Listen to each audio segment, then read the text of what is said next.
ತಿರುಪತಿ ಲಡ್ಡು ಇದರ ಹಿಂದಿರುವ 300 ವರ್ಷಗಳ ಇತಿಹಾಸ ಇಂಟ್ರೆಸ್ಟಿಂಗ್ ಕಥೆ ಏನು ಗೊತ್ತೇ? ಹಿಂದೂ ಪುರಾಣಗಳ ಪ್ರಕಾರ ತಿರುಪತಿ ಬಾಲಾಜಿ, ಶ್ರೀನಿವಾಸ, ಶ್ರೀವಾರಿ ಎಂದು ವಿವಿಧ ಹೆಸರಿಂದ ಕರೆಯುವ ವೆಂಕಟೇಶ್ವರನು ವಿಷ್ಣುವಿನ ಪವಿತ್ರ ಅವತಾರವಾಗಿದೆ. ವಾರಾಹ ಪುರಾಣ ಮತ್ತು ಭವಿಷ್ಯ ಪುರಾಣಗಳ ಪ್ರಕಾರ ವೈಕುಂಠವನ್ನು ಬಿಟ್ಟು ಬಂದ ಲಕ್ಷ್ಮೀದೇವಿಯನ್ನು ವಿಷ್ಣುವು ವೆಂಕಟೇಶ್ವರನಾಗಿ ಹುಡುಕುತ್ತಾ ಭೂಲೋಕಕ್ಕೆ ಬರುತ್ತಾನೆ. ಅಂದು ಲಕ್ಷ್ಮಿಯನ್ನು ಹುಡುಕಿ ಹೊರಟ ವೆಂಕಟೇಶ್ವರನನ್ನೇ ನಾವಿಂದು ತಿರುಪತಿಯಲ್ಲಿ ನೋಡಬಹುದು. ನಂಬಿ ಬಂದ ಭಕ್ತರ ಕೈ ಬಿಡದ ಶ್ರೀನಿವಾಸ ಎಲ್ಲರ ಕಷ್ಟಗಳಿಗೂ ಪರಿಹಾರ ನೀಡುತ್ತಾನೆ. ಇನ್ನು ತಿರುಪತಿ ಎಷ್ಟು ಪ್ರಸಿದ್ಧವೋ ಅಷ್ಟೇ ಅದರ ಪ್ರಸಾದ ಸಹ. ತಿರುಪತಿ ಲಡ್ಡು ತಯಾರಿಕೆ ಆರಂಭವಾಗಿ 300ಕ್ಕೂ ಹೆಚ್ಚು ವರ್ಷಗಳು ಕಳೆದಿವೆ. 1715 ಆಗಸ್ಟ್ 2ರಂದು ಮೊದಲ ಬಾರಿಗೆ ತಿರುಪತಿ ವೆಂಕಟೇಶ್ವರನ ಪ್ರಸಾದವಾಗಿ ಲಡ್ಡು ನೀಡಲು ಆರಂಭಿಸಲಾಯಿತು. ಇದು ವಿಶಿಷ್ಟ ರುಚಿ ಹಾಗೂ ವಿನ್ಯಾಸದಿಂದ ಎಲ್ಲರಿಗೂ ಇಷ್ಟವಾಗುವ ಸಿಹಿ ತಿಂಡಿಯಾಗಿದೆ. ಇದನ್ನು ದೇವಸ್ಥಾನದ ಅಧಿಕಾರಿಗಳು ವೆಂಕಟೇಶ್ವರನ ಬೆಟ್ಟದ ದೇವಸ್ಥಾನದಲ್ಲಿ ಸಿದ್ಧಪಡಿಸಿದ್ದಾರೆ. ಈ ಮೊದಲು ನಾವು ಪ್ರಸ್ತುತ ನೋಡುತ್ತಿರುವ ಲಡ್ಡು ಈ ಆಕಾರದಲ್ಲಿ ಇರಲಿಲ್ಲ. ಸುಮಾರು 6 ಬಾರಿ ಬದಲಿಸಲಾಗಿದೆ.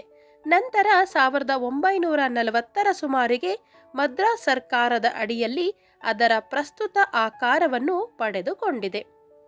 ಪ್ರಾಚೀನ ಶಾಸನಗಳ ಪ್ರಕಾರ ಲಡ್ಡು ಅಸ್ತಿತ್ವವನ್ನು 1480ರಲ್ಲಿ ದಾಖಲಿಸಲಾಗಿದೆ ಮತ್ತು ಇದನ್ನು ಮನೋಹರಂ ಎಂದು ಕರೆಯಲಾಗಿದೆ. ಲಡ್ಡು ಸಾಮ್ರಾಜ್ಯದ ಶಿಲ್ಪಿ ಕಲ್ಯಾಣಂ ಅಯ್ಯಂಗಾರ್ ಬೂಂದಿಯನ್ನು ಲಡ್ಡುವಾಗಿ ಪರಿವರ್ತಿಸಿದ್ದರಲ್ಲಿ ಅವರ ಕೈಚಳಕ ಇದೆ ಎಂದು ನಂಬಲಾಗಿದೆ. ಅವರ ಹೆಸರು ಕನ್ಯಾದಾನಂ ತಾತಾಚಾರ್ಯುಲು.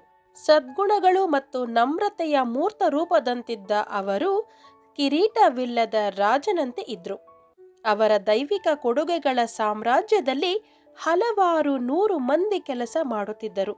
ಮದುವೆ ಸಮಯದಲ್ಲಿ ಬಡವರಿಗೆ ಮಂಗಳಸೂತ್ರ ಮತ್ತು ಹೊಸ ವಸ್ತ್ರಗಳನ್ನು ದಾನ ಮಾಡುತ್ತಿದ್ದುದರಿಂದ ಅವರಿಗೆ ಕಲ್ಯಾಣ ಅಯ್ಯಂಗಾರ್ ಎಂದು ಮದ್ರಾಸ್ ಪ್ರೆಸಿಡೆನ್ಸಿಯ ಪ್ರಧಾನಿಯಾಗಿದ್ದ ಸಿ ರಾಜಗೋಪಾಲಾಚಾರಿ ಹೆಸರಿಟ್ಟರು. ಕಲ್ಯಾಣಂ ಅಯ್ಯಂಗಾರ್ ಅವರು ಒಬ್ಬ ಪರೋಪಕಾರಿ, ಬಡವರು ಮತ್ತು ದೀನ ದಲಿತರ ಪರವಾಗಿ ಹೋರಾಡಿದವರು. ಲಲಿತ ಕಲೆಗಳನ್ನು ಪೋಷಣೆ ಮಾಡಿಕೊಂಡು ಬಂದಿದ್ದರು. ತಿರುಮಲದಲ್ಲಿ ಸಂಗೀತ ಮತ್ತು ನೃತ್ಯ ಉತ್ಸವಗಳನ್ನು ಪರಿಚಯಿಸಿದರು. ಈಗಲೂ ಅದನ್ನು ಅನುಸರಿಸಲಾಗುತ್ತಿದೆ. ಅಯ್ಯಂಗಾರ್ ಅವರು ತಮ್ಮ ಮಗ, ಸಹೋದರ, ಸೋದರಮಾವ ಇತ್ಯಾದಿಗಳಿಗೆ ನಿಲುವಂಗಿಯನ್ನೇ ತೊಡಿಸುತ್ತಿದ್ದರು. ಕಲ್ಯಾಣಂ ಅಯ್ಯಂಗಾರ್ ಅವರು ಜನಪ್ರಿಯ ಮಿರಾಸದಾರಿ ಪದ್ಧತಿಯನ್ನು ಪರಿಚಯಿಸಿದರು. ಅಡುಗೆ ಮನೆಯಲ್ಲಿ ಲಡ್ಡು ತಯಾರಿಸುವವರನ್ನು ಗೇಮಕರ ಮಿರಾಸಿದಾರರು ಎಂದು ಕರೆಯಲಾಗುತ್ತದೆ. ಅವರು 2001ರವರೆಗೆ ಲಡ್ಡುಗಳನ್ನು ತಯಾರಿಸುವ ಮತ್ತು ಪಾಲು ಪಡೆಯುತ್ತಿದ್ದರು. 51 ಲಡ್ಡುಗಳ ಪ್ರತಿ ಲಾಟ್ನಲ್ಲಿ 11 ಮಿರಾಸೆ ಬ್ರಾಹ್ಮಣ ಕುಟುಂಬಗಳಿಗೆ ನೀಡಲಾಗುತ್ತಿತ್ತು. 2001ರವರೆಗೆ ತಿರುಮಲ ತಿರುಪತಿ ದೇವಸ್ಥಾನಂ ಸಿಬ್ಬಂದಿ ಲಡ್ಡುಗಳನ್ನು ಸ್ವತಃ ತಯಾರಿಸುತ್ತಿದ್ದರು. ಆದರೆ ಸಮಯ ಕಳೆದಂತೆ ಭಕ್ತಾದಿಗಳ ಹರಿವು ಹೆಚ್ಚಾದಂತೆ ಪ್ರತಿದಿನ ಲಡ್ಡು ತಯಾರಿಸುವ ಸಂಖ್ಯೆಯನ್ನು ಹೆಚ್ಚಿಸಬೇಕಾಯಿತು. ಮಿರಾಸೆ ಪದ್ಧತಿಯನ್ನು ರದ್ದುಗೊಳಿಸುವಂತೆ ಟಿಟಿಡಿ ಆಡಳಿತ ಮಂಡಳಿಯು ಸುಪ್ರೀಂ ಕೋರ್ಟ್ನಲ್ಲಿ ಕಾನೂನು ಹೋರಾಟ ಮಾಡಿ ಗೆದ್ದಿತು. 2001ರಲ್ಲಿ ಮಿರಾಸೆದಾರಿ ಪದ್ಧತಿಯನ್ನು ರದ್ದುಗೊಳಿಸಲಾಯಿತು. ಈ ಮೂಲಕ ಆಂಧ್ರಪ್ರದೇಶ ಸರ್ಕಾರವು ತಲತಲಾಂತರದಿಂದ ಕುಟುಂಬಗಳು ಕೊಡುಗೆಯಾಗಿ ಪಡೆಯುವ ಪದ್ಧತಿಯು ಕೊನೆಗೊಂಡಿತು. ದೇವಾಲಯದ ಅಧಿಕಾರಿಗಳು ಪೋಟು ಅನ್ನು ಸ್ಥಾಪಿಸಿದರು.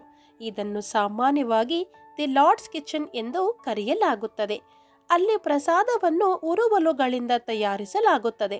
1984ರಿಂದ ಪ್ರತಿದಿನ ಅಗತ್ಯವಿರುವ ಲಡ್ಡುಗಳ ಸಂಖ್ಯೆಯಲ್ಲಿ ಹೆಚ್ಚಳವಾಗುತ್ತಿದ್ದಂತೆ LPG ಬಳಕೆ ಪ್ರಾರಂಭವಾಯಿತು.